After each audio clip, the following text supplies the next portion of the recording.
Why do conversations die? Hi, I'm Katherine Jia, and for the past 2 terms, I've been studying under PhD student Landry Bowles and Professor Mark Thornton in the Social Computation, Representation, and Prediction Laboratory, or SCRAP Lab.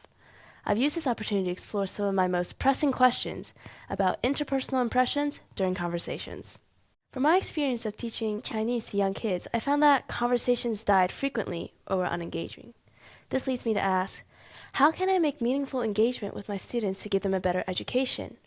And, in general, how can I make meaningful engagement with anyone I encounter in a conversation?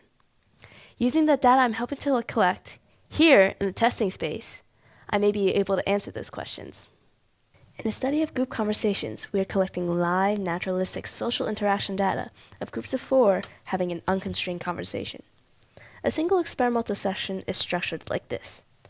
In the testing room, the participants are seated facing one another in a circle. Both before and after the conversation, they fill out surveys asking about the perceptions of one another.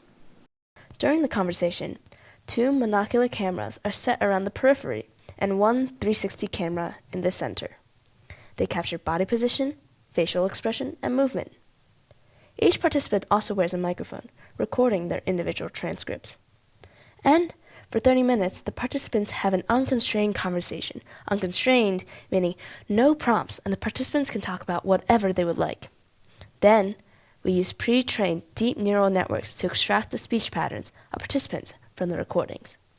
This allows us to measure how fast people are talking on average in a given moment in time, a measure of how lively the conversation is. Using the surveys, we can draw conclusions about the relationship between conversational behavior and social psychological constructs like enjoyment, connection, and authenticity. I formalized my question by asking if speech rate during earlier parts of the conversation is more predictive of enjoyment than speech rate at the end of conversations.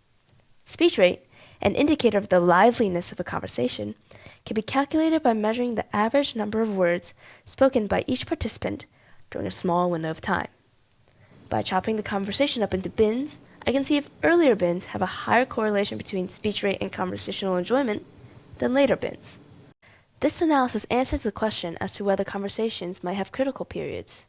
If enjoyment isn't struck early in the conversation, it might be more unlikely that the conversation will take off later. So, in pre-K Chinese class and other learning environments, strategies to develop interest and excitement right at the start of conversations might be particularly important.